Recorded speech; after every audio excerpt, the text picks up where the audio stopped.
Ek slaan my oë op tot U wat in die hemel troon. Kyk, soos die oë van die knegte is op die hand van hulle Heer, soos die oë van die diensmaagde is op die hand van haar meesteres. So is ons oë op die Here onse God, totdat hy ons genadig is. Gemeente, genade, barmhartigheid en vrede van God ons Vader, van Jesus Christus ons Heer, deur die krag van die Heilige Gees. Amen. Geliefdes, ons almal kom met 'n trop bagasie hier aan, swaar dra ons aan die laste van die lewe. Kom ons sit dit 'n slag neer en ons fokus op die verheerliking van die Here. En ons wy ons hele hart en gedagtes daarop toe om hom groot te maak en te prys. Ons sing vers 9 van Psalm 68. Geloof sy God met diep ontzag. Wat beteken dit? Geloof sy God. Dit is nie elke tweede sin wat ons hierdie woorde gebruik. Dit is 'n archaïsme of 'n nederlandisme wat beteken ek glo vas in God. Ek vertrou God met my hele hart, my hele siel, al my kragte. Kom ons sê dit, kom ons sing dit, kom ons jubel dit uit teenoor die wêreld. Ek glo vas in God. Ek vertrou op hom. Geloof sy God met diep ontzag, want hy oorlaai ons dag en dag met ryke seëninge. Nou sien jy die dubbelpunt daar in die notebalkie? Dit beteken gaan weer terug boontoe. Wie sou hom dan die dank bewys, die God van saligheid nie prys met al die hemelinge? Nou moet jy daar 'n merkie maak, so in die gedagtes. Die God van volle saligheid, want ons gaan dit net nou weer gebruik, maar hou dit in die gedagtes, die merkie daar, en dan sing ons hom tot die einde, en dan blaai ons om na die laaste vers 16. Nou sien jy wat is fout in vers 16? Hy is bietjie kort. Hy is die helfte korter as die ander verse as ons by vers 16 kom. Nou wat gaan ons hier maak? Wat ons hier gaan doen is, ons begin om soos 'n gewone versie sing, en ons sing hom regdeur tot aan die einde, U loof ons Heer der Here.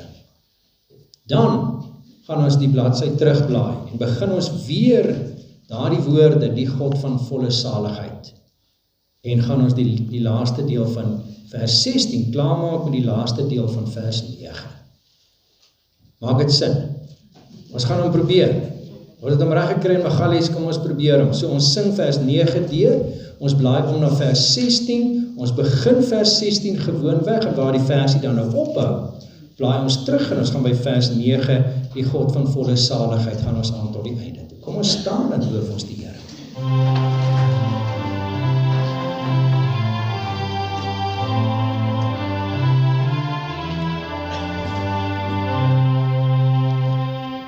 Geloof sy God met diep ontzag, want hy oorlaai ons dag aan dag met ryke seëninge. Wie sou hom dan nie dank bewys, die God van saligheid nie prys met al die hemelinge. Die God van volle saligheid versterk ons in die dag van stryd en dra ons deur die lewe.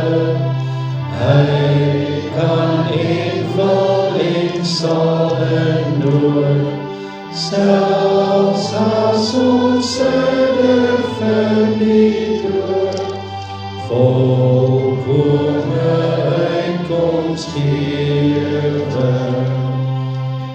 Hoe vreeslik is die Heer alom, uit die verhewe heiligdom, omring deur sterkte Here.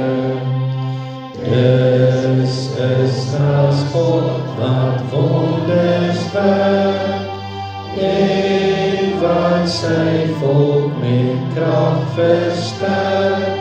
U loof ons Here, die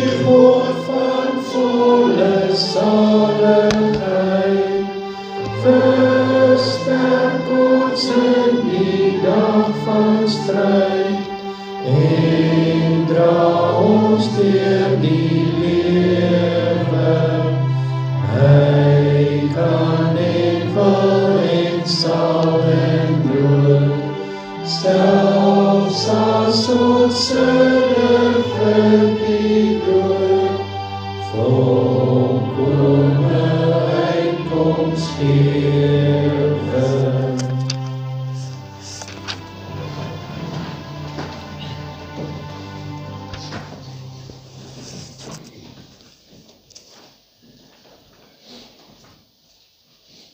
Kan blaai na Gesang 231, ons sing vers 2 na die wet en vers 3 na die geloofsbelijdenis. Gesang 231, vers 2 na die wet, vers 3 na die geloofsbelijdenis en dan ons slotsang uiteindelik, Gesang 228.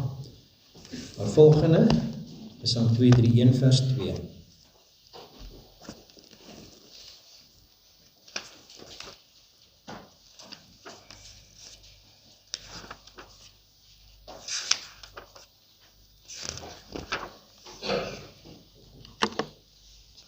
Net soos ons in hierdie week gehoor het van 'n vrou van Samaria,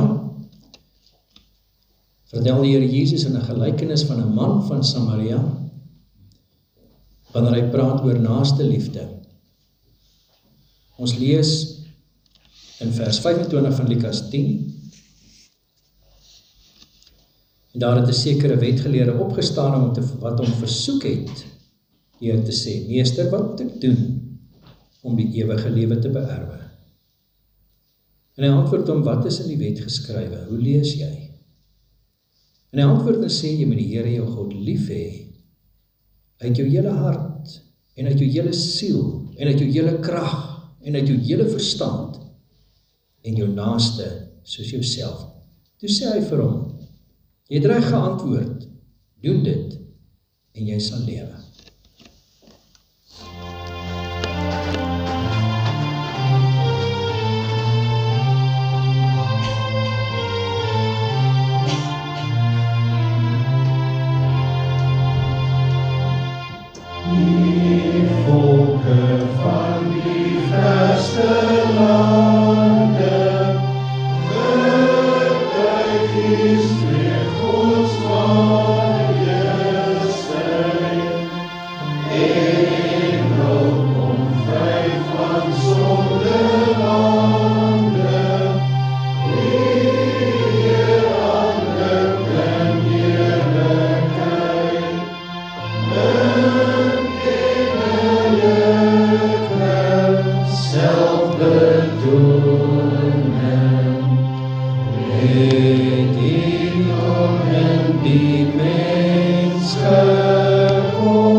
Geliefdes, wat hier beskryf word en die woorde wat ons sing, is wat gebeur het op Pinksterdag, dat die Heilige Gees in die harte van mense kom woon het.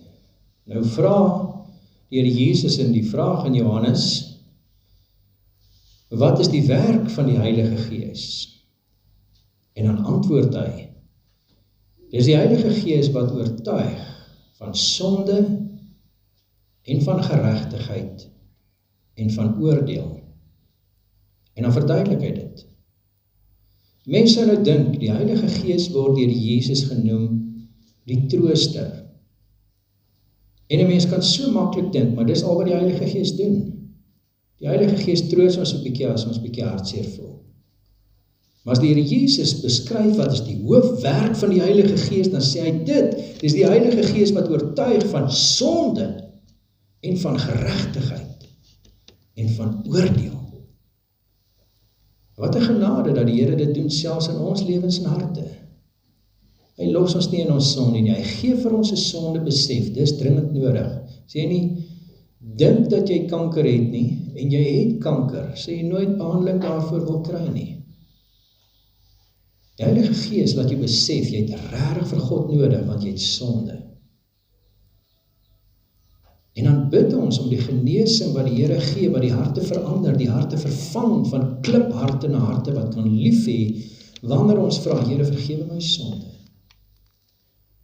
En hy bring volkome genesing deur die Heilige Gees, wat die volle vergifnis van God vir ons gee. Omdat Jesus aan die kruis vir ons sonde betaal het, bly ons nie by 'n sonde besef nie, maar gaan ons hier uit met 'n besef van God se genade en vergifnis. Tel jou kop op, kyk die wêreld in die oë, want die lewende God het jou sonde vergewe, en jou deur sy Heilige Gees toegerus, om in hierdie wêreld voluit te leef as sy kind. Wat 'n genade. Geliefdes, kom ons doen 'n belydenis van dit wat ons glo. Elkeen spreek in sy haar hart, soos volg.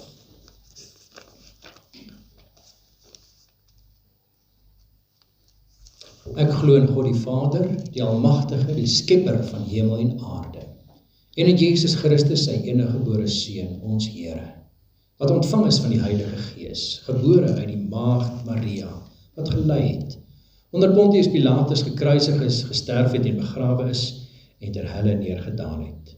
Wat op die 3de dag weer opgestaan het uit die dode, het opgevaar het na die hemel, sit aan die regterhand van God, die Almagtige Vader, van waar hy sal kom te oordeel die wat nog lewe en die wat reeds gesterf het.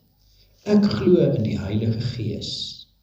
Ek glo aan 'n heilige, algemene Christelike kerk, die gemeenskap van die heiliges, die vergewing van sondes, die wederopstanding van die vlees en 'n ewige lewe.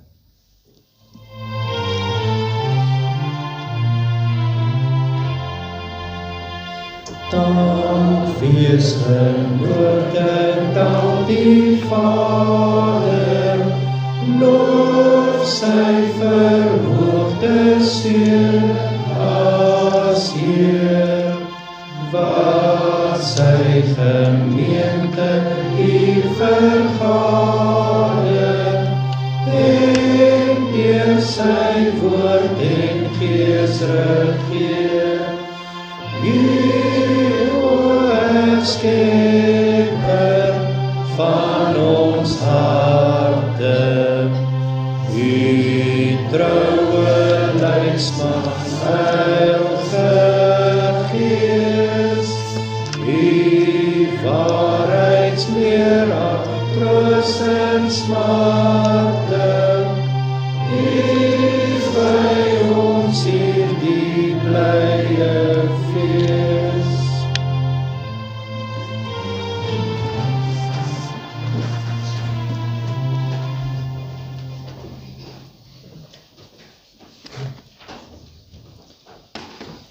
Geliefdes, die Here praat met ons uit sy woord, uit Handelinge hoofstuk 2, die uitstorting van die Heilige Gees. Ons lees vers 1 tot vers 13. Ons het die afgelope tyd stilgestaan by verskillende hoogtepunte in die boek Handelinge, waar die Here die apostels kragtig gebruik en in elke preek word die Here Jesus verkondig, hom wat aan die kruis gesterf het, vir ons sonde betaal het en opgestaan het uit die dood. En in elke preek word daar die klem gelê. Die klem van sy sonde dra van ons. Ons noem dit die versoenende in ons plek sonde dra van die Here Jesus aan die kruis. In elke preek word die kruisiging van Jesus genoem, en in elke preek die opstanding van Jesus, waaraan ons vashou. Vandag kom ons by Handelinge hoofstuk 2. Nou, jy sal onthou, in die lied wat ons gesing het aan die begin, Psalm 68, word daar elke keer beskryf in elke vers wat ons gesing het, dat God sy volk versterk met krag. Jesus se belofte voor sy hemelvaart was dit, maar julle sal krag ontvang, wanneer die Heilige Gees oor julle kom, en julle sal my getuies wees. En nou sien ons hoe dit gebeur. Hoe kinders van die Here krag ontvang, wat hulle lewens, hulle ingesteldheid, hulle harte totaal verander. Nadat ons saam gelees het, gaan ons saam bid, Handelinge 2, vers 1. En toe die dag van die Pinksterfees aangebreek het, was hulle almal eendragtig by mekaar. En daar kom skielik uit die hemel 'n geluid soos van 'n geweldige rukwind. En dit het die hele huis gevul waar hulle gesit het. Toe is deur hulle tonge gesien soos van vuur, dat hulle self verdeel en op elkeen van hulle gaan sit. En hulle is almal vervul met die Heilige Gees en het begin spreek in ander tale, soos die Gees aan hulle gegee het om uit te spreek. En daar het in Jerusalem Jode gewoon, godsdienstige manne uit elke nasie wat onder die hemel is. En toe die geluid kom, het die menigte saamgestroom en was in die war, want elkeen hoor hoe hulle in sy eie taal spreek. En hulle was almal verbaas en verwonderd en sê vir mekaar, is almal wat daar spreek dan die Galileërs nie? En hoe hoor ons hulle elkeen in ons eie taal, waarin ons gebore is? Parters en Meders, en Elamiete en inwoners van Mesopotamië, Judea en Kappadosie, Pontus en Asië, Frigië en Pamfilië, Egipte en die streke van Libië by Sirene, Romeine wat hier vertoef, Jode en Jodegenote, Kretense en Arabiere. Ons hoor hulle in ons eie taal oor die groot dade van God spreek. En hulle was almal verbaas en radeloos en sê die een vir die ander, wat kan dit tog wees? Maar ander het gespot en gesê, hulle is vol soetwyn. Net tot sover ons skriflesing, mag die Here verheerlik word deur die verkondiging van sy woord. Kom ons bid saam.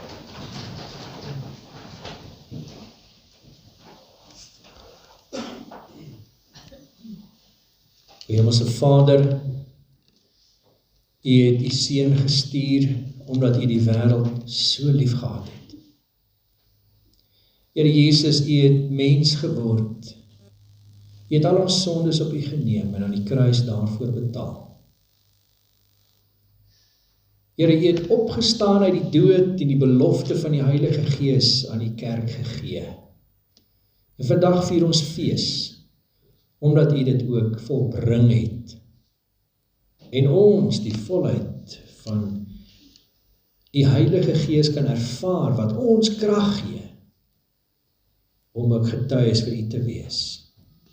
Dankie Here vir U liefde en die genade en die werking in die kerk steeds vandag. Here, vandag opnuut wil ons saam met alle gelowiges oor die aarde U aanbid, U groot maak. Ons leef uit die krag van die Heilige Gees. Sonder die Gees, Here, kan ons nie die Bybel verstaan, of U lief het, of besef dat ons sonde het en regtig U nodig het. Kan ons nie vergifnis ervaar.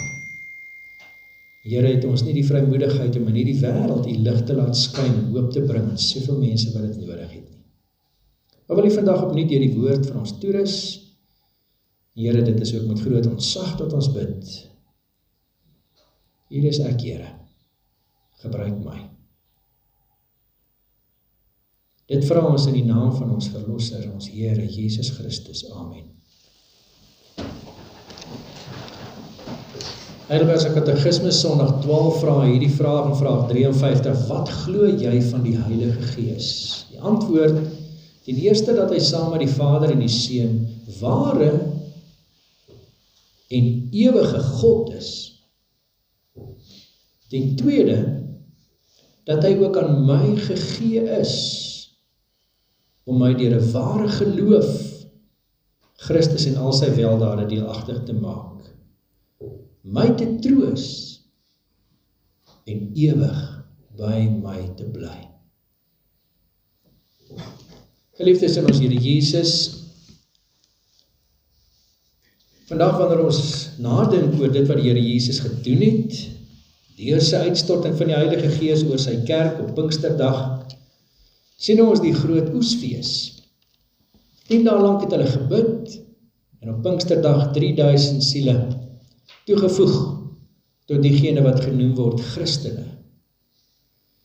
Maar dit was nie net vir Pinksterdag en daardie 10 dae. Dit was 'n eeuoue belofte wat God vervul het op Pinksterdag. Elke oesfees deur die hele Ou Testament het heen gewys na hierdie dag. Die profeet Joël het daarvan getuig, soos wat Petrus in sy preek dit noem, dat op hierdie dag alles verander. Tot op hierdie punt was Israel die volk van die Here, wat hy gebruik het, en vir die wêreld gewys het, dis hoe God se liefde lyk. Maar hierdie boomstomp van Israel, daarop word op Pinksterdag ingeplant, die olyftak van die kerk, wat vandag nog vrug dra. En ons is die Here so dankbaar vir daardie wonder. Vir die Israeliete was dit die fees van die weke, die fees van die eerstelinge.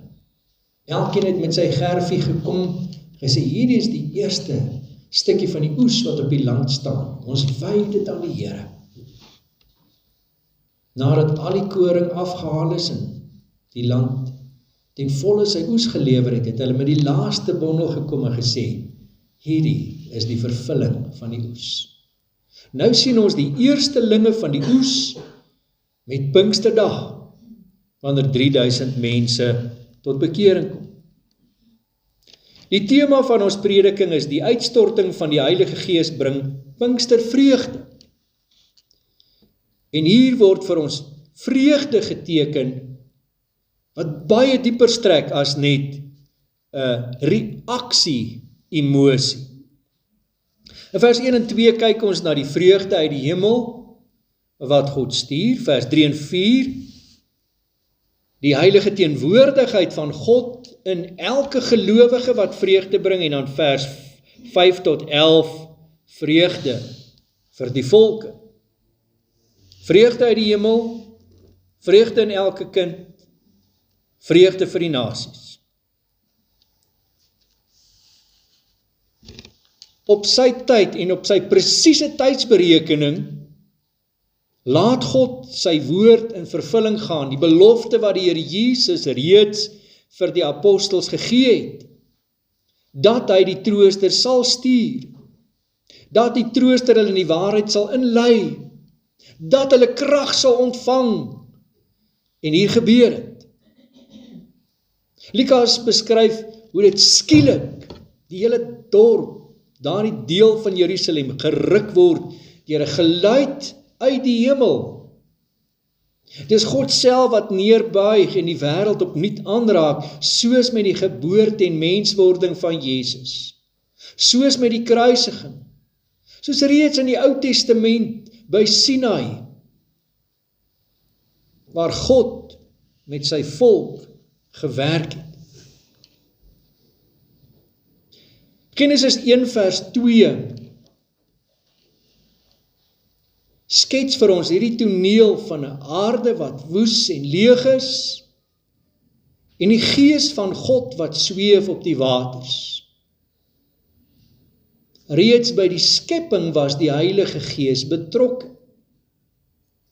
By die maak van die mens, sê die Vader, laat ons mense maak na ons beeld. Kolossense 1 vers 15 en Johannes 1 vers 1 beskryf dat die Vader deur die woord, deur die Here Jesus alles geskape het. Maar die Heilige Gees was van die begin af daar. Hierdie selfde woord, ruach, wat wind beteken in Hebreëus, word uiteindelik 'n teken van die Heilige Gees se werk. Jesus verduidelik dit in Johannes 3 aan Nikodemus. Wanneer hy sê die wind waai waar hy wil, jy hoor sy geluid, maar jy weet nie waarvandaan hy kom of waarheen hy gaan nie. En dan sê hy, so is die Heilige Gees. Dis hoe die wedergeboorte plaasvind. Jy kies nie as ongebore babietjie die dag en sê, vandag dink ek is 'n goeie dag om gebore te word. Dit is nie in jou beheer nie. Maar dis die Here self wat sy Heilige Gees stuur, sodat in die harte van 3000 mense die wedergeboorte plaasvind, die Heilige Gees in hulle harte kom woon, hulle oortuig van die waarheid dat Jesus die saligmaker en verlosser, die Messias is, en dat dit die moeite werd is om in liefde jou lewe oor te gee aan hom en in liefde vir hom te leef. Want dis die verskil. Baie mense ken die Bybel. Die skrifgeleerdes en fariseërs het die Bybel baie goed geken. Die duiwel ken die Bybel baie goed. Maar die duiwel gaan nie in die hemel wees. Hy gaan hel toe. Hoekom? Wat is die verskil tussen 'n kind van die Here en iemand wat die Bybel so goed ken soos die duiwel? Die verskil is die liefde van God. Hoor wat sê hy in Romeine 5 vers 5. Is deur die Heilige Gees dat God sy liefde in die harte van sy kinders uitstort. En hy doen dit vir jou. Jou wat in Jesus glo. Dis die verskil tussen 'n kind van die Here en enige ongelowige wat dalk die Bybel goed ken. Dis liefde. Hierdie mense het nie maar net geweet daar is iemand soos Jesus gewees, of daar is 'n skepper en dis goed genoeg nie. Of daar is 'n klomp reëls wat nou in die 10 gebooie genoem word nie. Hulle wil in 'n liefdesverhouding met God staan. Want God het 'n verbond gemaak met sy volk reeds by Sinai. En daar het iets besonders gebeur. Dit wat hier beskryf word, beskryf Abraham Kuyper met hierdie beeld. Hy sê, Pinksterdag is soos 'n nuwe waterstelsel wat 'n stad kry.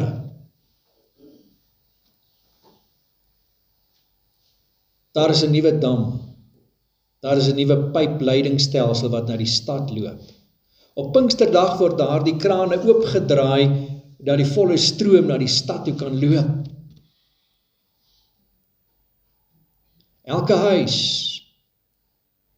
waar die aansluiting oopgedraai word, kry deel van daardie lewende water.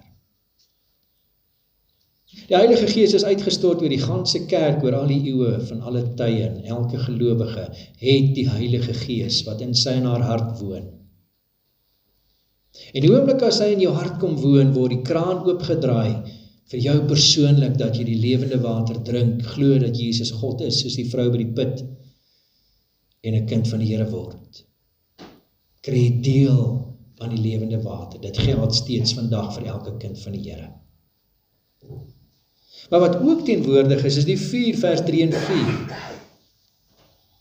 Waar hy sê, dit was soos 4 tonge wat hulle self verdeel en op elkeen gaan sit. Nou ons het gehoor van Sinai en van waar die Here sy wet gegee het en 'n verbond gemaak het. En daar was een man wat die Here kon opstuur op hierdie berg. Hierdie berg waar die weerlig was, die Shekinah van die Here, die heerlikheid. En dit was Moses wat toe hy van die berg afkom met heerlikheid geskyn het, sodat hy sy gesig moes bedek met 'n sluier, want hy die heerlikheid van God beleef. En as die volk sonde gedoen het en afgedwaal het, was Moses die een wat vir hulle ingetree het en gevra dat die Here hulle spaar. En die Here het sy woord aan Moses gegee en sy 10 gebooie aan Moses gegee en hy het dit met die volk gedeel. Maar as die volk naby die berg Sinai kom en hoor die donderslae en die vuur, is hulle so bang dat hulle vir Moses sê, asseblief, moenie dat die Here met ons praat nie, praat jy met ons, anders sterf ons. Nou kom die vuur van die Here. En dit is nie hierdie vuur waarvoor mense bang is dat hulle verdelg word. Dit is 'n vuur wat op elkeen kom sit. Waar die Here sê, dis vir jou persoonlik ook. Dis vir elke gelowige. Elke kind van die Here word 'n woonplek van die Allerhoogste. Deur die Heilige Gees wat in jou hart kom woon. Dis die fundament vir ons vreugde. God is nie meer ver en onbereikbaar. Die ontoeganklike lig, sy lig is op elkeen van sy kinders. Hy woon in ons. Waar ons lewe leeg is, wanneer ons eie geregtigheid probeer verwerf en op ons eie manier probeer kom in die hemel, maak die Heilige Gees ons bewus van sonde en geregtigheid en oordeel, sodat ons weet ons het Jesus nodig en sy heerlikheid ons lewens kan vul. Ons as kinders van die Here word deur die vuur van die Heilige Gees gereinig van ons sonde. maar dit steek ook ons hart aan die brand. Hierdie manne wat weggekruip het, wat bang was, hierdie selfde man wat 3 keer gesê het, ek ken hom nie, omdat hy bang was, dat 'n slawe meisiekie hom kan aangee, en hulle hom dalk kan arresteer. Hy wat so ontsteld was, dat hy begin vloek het daaroor, is nou 'n man wat voor 3000 mense kan sê, hier is die enigste hoop, dis die Here Jesus, daar's net een naam, deur wie jy verlos kan word, dis die naam wat ek vroeër verloon het, maar wat die hoop van die wêreld is. Dis die vlam wat ons harte en passie in die brand steek, sodat ons vir die Here wil leef. Hy het ons nie wees agtergelaat, toe hy opgevaar het na die hemel nie, hy het die trooster gestuur, om vir ewig by ons te bly. En dis wat die katekisme so mooi saamvat, ons moet weet, die Heilige Gees is God. Daar is sektes wat sê nie, die Heilige Gees is net die krag van God. Ons het in Handelinge 5 gelees, van Ananias en Safira, om wie die apostel sê, julle het nie vir mense gelieg nie, maar vir God. In die volgende asem sê hy, julle het vir die Heilige Gees gelieg. En as jy dit by mekaar bring, dan besef jy kan nie vir 'n krag lieg nie. Jy lieg vir 'n persoon. Die Heilige Gees is 'n persoon, dis die 3de persoon van die 3-eenheid. Daar's net een God, wat een wese is, wat homself openbaar as die persoon van die Vader, die Seun en die Heilige Gees. Heilige Gees is God wat in ons kom woon en ons oortuig van die waarheid in ons harte vol met liefde en passie vir die Here. En dan sien ons vers 5 tot 11, dis nie net vir die paar manne wat van Galilea kom, wat hulle dadelik kon hoor, hierdie manne is mos almal Galileërs, ons ken hulle aksent. Is so goed, jy kom daar na die Kaapse kant en jy hoor hoe die Namakwalanders praat, en jy weet, hulle is ook Afrikaners, hulle praat ook Afrikaans, maar jy moet mooi luister, want hulle Afrikaans is 'n pragtige Afrikaans, is 'n besondere Afrikaans. So die Galileërs 'n besondere manier hulle Aramees gepraat, maar op Pinksterdag het hulle in tale gepraat. Nou hoor ons vandag ook van kerke wat sê, wel, as jy nou diep gelowige is, dan kan jy in tale praat, en jy moet bid daarvoor, want elke gelowige behoort in tale te kan praat, en as jy in hulle kerke kom, nou hoor jy, hulle maak snaakse geluide, en hulle sê so 'n paar Hebreëse woorde, en dan sê hulle, ons praat in tale. Maar dis nie wat hier gebeur nie. Hier was mense wat van Arabia kom, wat Arabies groot geword het, die Joodse geloof aangeneem het, gelowiges geword het, Jerusalem was vir die oesfees, en wat ewe skielik op Pinksterdag hoor, maar hier is iemand wat Arabies praat, en hulle praat oor Jesus, en hulle verkondig Jesus.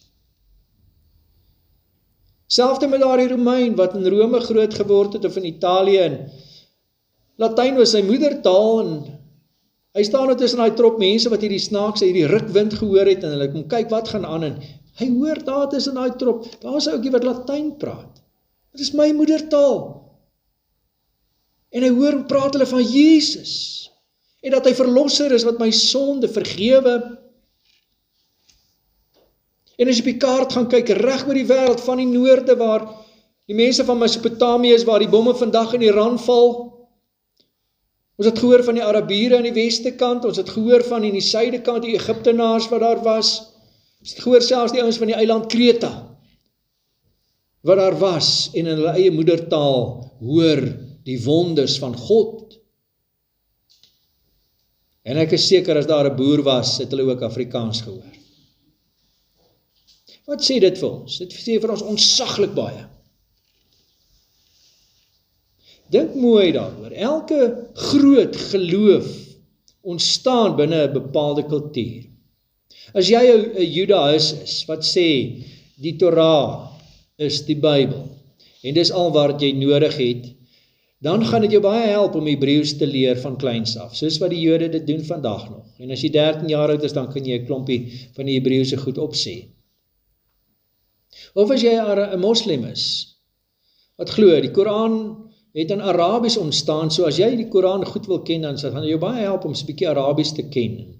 Dit mooi te kan bestudeer, want dit is die grondslag en die moedertaal waarin hierdie Koran ontstaan het. Maar as jy 'n Christen is, dan het jy jou Bybel in Afrikaans, of jou Bybel in Zulu, of jou Bybel in Duits, en jy aanbid die Here in jou moedertaal, en jy loof hom en prys hom, en hou kerk in die taal wat jy mee groot geword het. En dis die verskil. Dis hoe God gewil het. Christen is nie beperk tot een kultuur nie. Selfs ons boere mense kan in Afrikaans die Here loof en uit volle bors vir hom sing. Hoe kosbaar is dit? Dat dit die wil is van die Here, dat hy wou gehad het, dis hoe dit moet werk. Uiteindelik in die hemel gaan dit seker nie so werk nie, maar ons is nog nie in die hemel nie, ons is hier waar daar verskillende tale en kulture is, en dit moet ons respekteer. Ons leef in 'n tyd en in 'n land waar hulle sê, daar moet een kerk wees, en almal moet in een kerk by mekaar kom in. En as dit nie so is nie, as jy dit nie hand in tand soek nie, dan is jy op 'n heillose weg. Dis wat in die Bellaarbelijdenis staan, en wat hulle ook bedoel, as hulle na die AP Kerk kyk en ons sê, dan lees bietjie Handelinge 2. Dis goed, laat die Zulu in Zulu aanbid, en die Engelsman in Engels, en ons boere in Afrikaans. Want op Pinksterdag het die Here gesê, dis goed, dat die Here in jou eie taal verheerlik word. Hoe kosbaar. Dit beteken nie dat dit vir ons die al is, dat ons net boere gaan in die hemel kom nie, maar dit beteken dat ons ook mag weet, die Bybel praat ook Afrikaans.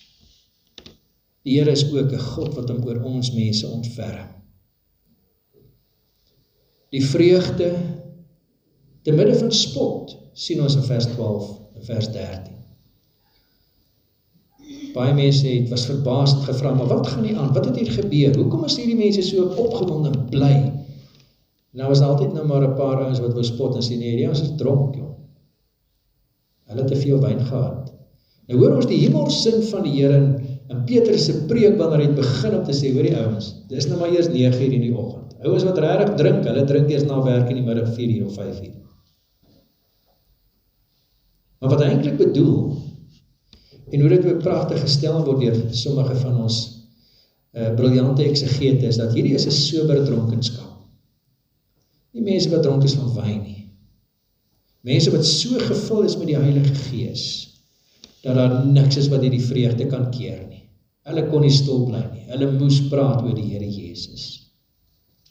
Hulle was opgewonde en bly omdat die Heilige Gees hulle 'n vreugde gegee het wat nie vernietig kan word nie. Hulle is hulle agterna daaroor in die tronk gegooi. Hulle is hulle agterna daaroor gegeesel deur die Joodse raad. Hulle is hulle daarna een vir een ook doodgemaak as apostels van Jesus. Het dit nie die vreugde gekeer nie. Dit gaan tot vandag toe voort, deur ons, eeue later, duisende mense later, wat die vervulling van die Heilige Gees in ons eie harte ervaar. Die Heilige Gees maak jou tong los, om God te verkondig, Jesus te verkondig, te getuig van die verlossing in die Here Jesus. Net van tevore ontmoet ons die Petrus in die binnenhof van Caiaphas, wat angsbevange vir 'n slawevroukie sê, ek ken die man nie. Nou getuig hy, daar is net een naam, deur wie die mensdom verlos kan word, en dis die naam van die Here, Jesus Christus. Dapper soos 'n leeu, sê Spurgeon dit in sy preek. Werk die Here kragtig in Petrus. Wat beteken dit vir jou en vir my vandag? Ons het in ons koppe baie keer die idee van hoe die wêreld moet loop en hoe dinge werk. En as dit nie mooi inpas in ons prentjie van die wêreld nie, dan wil ons of daarmee spot of ons daarvoor bang. Wat hierdie gedeelte ons herinner, ons kan nie vir God in ons houertjie plaas om te sê dis hoe die dinge moet gebeur nie. God werk op wonderbaarlike manier, beter as wat ons ooit kan dink of verwag, en weet, dis die God wat jy aanbid, wat baie verder kan werk en dieper kan werk as wat jy op die oomblik dink oor jouself, oor jou lewe, oor jou probleme, oor jou uitdagings, op jou onvermoë, op jou klein geloof. Hy sê, as dit soos 'n mosterdsaadjie is, dan is dit genoeg. Hy kan 'n berg daarmee versit. Dis hoe kragtig ons God is wat in ons werk. Nommer 2, maak die krane oop. Jy is ingeskakel op die groot waterstroom, die dam van die Heilige Gees wat nooit opraak nie. Maar maak die krane oop. Die Bybel sê, word vervul met die Heilige Gees. Hy sê, wandel in die Gees. So die Here doen iets sonder dat jy daaraan enigiets kan doen. Dis nie jy wat jouself wederbaar nie. Maar jy is iemand wat soos die apostel ook sê, hier is ek, Here. Gebruik my. Jy is iemand wat ook werk vir die Here. Asof alles van jouself afhang, terwyl jy weet dat alles die werk van God is. Maar daar is 'n ywer, 'n brandende begeerte in elke kind van die Here om hom te verheerlik in alles wat hulle sê en doen. Nommer 3. Kyk na die oes. Hierdie was die eerstelinge, hierdie was die eerste gerwe. Hierdie 12 manne en uiteindelik die 120 mensies van die bo vertrek. Ek en jy is deel van die oes. En nou roep die Here ons, soos ons gehoor het in Johannes 4, hy sê die oes staan wit op die lande. Dis 'n vreugde vir die een wat saai en 'n vreugde vir die een wat insamel. Met ander woorde, daar's mense in hierdie wêreld nodig wat die saad moet gaan plant, en baie keer hier in ons eie dorp, in Kreersdorp, van huis tot huis, daar's mense wat in India werk, in Bhutan werk, in Pakistan werk, en ons bid vir hulle en ondersteun hulle. Ons dra vir hulle op, want daardie saaiwerk moet gedoen word. En dan is daar mense wat hier instap by die kerk, gesê het, ek het Jesus ontmoet, help my.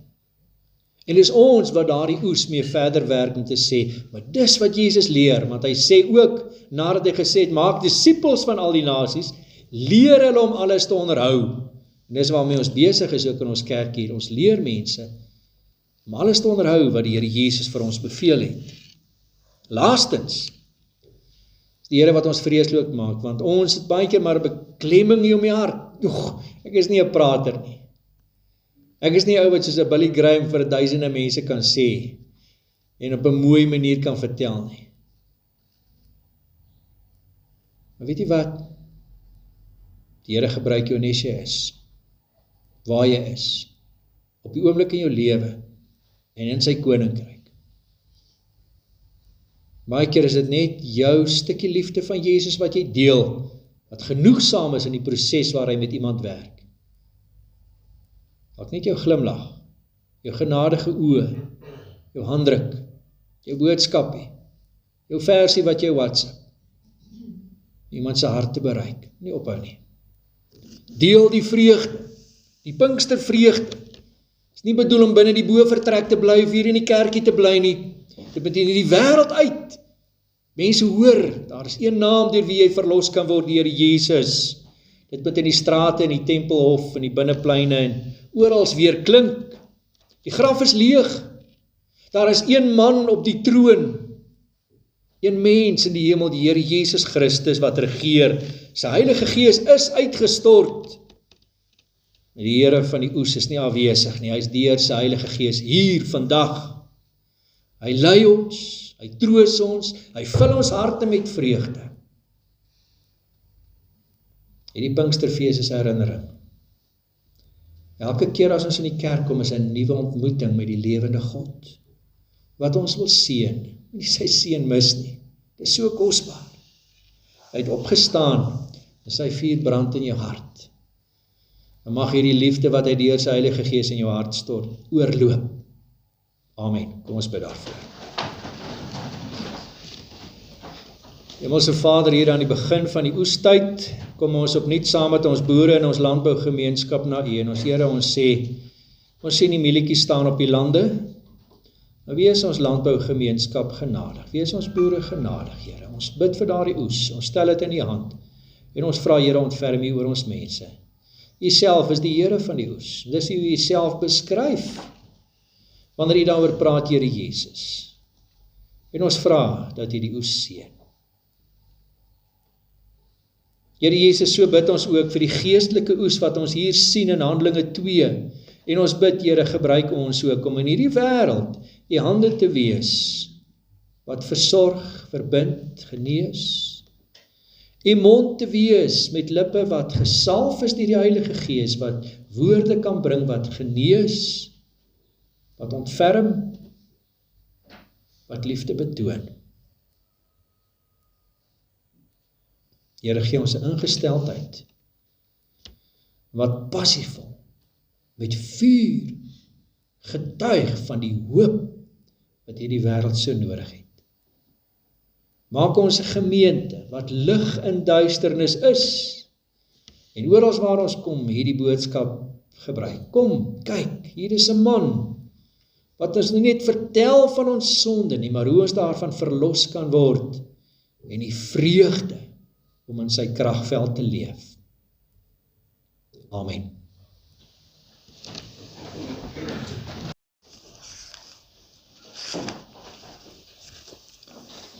Herskep, o Gees, laat leef, o Gees, laat kom, die koninkryk met mag, laat mense tot aanbidding kom, oorreed deur U oortuigingskrag.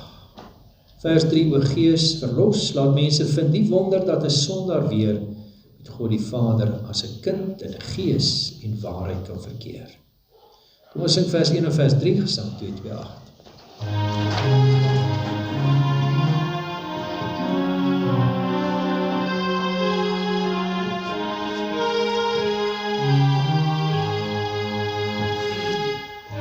Herskep, o Gees, laat leef, o Gees, laat kom die koninkryk met mag, laat mense tot aanbidding kom, oorleef deur U oortuigingskrag. O Gees, verlos, laat mense vind dies wonder dat 'n sondaar weer met God die Vader as 'n kind in gees en waarheid kan verkeer. Ons herinner U net 'n oomblik na die uitspreek van die seën, ons bidstonde, ontvang die seën van die Here en gaan in sy vrede. Die genade van die Here Jesus Christus, die liefde van God, die gemeenskap van die Heilige Gees, sy met julle almal. Amen.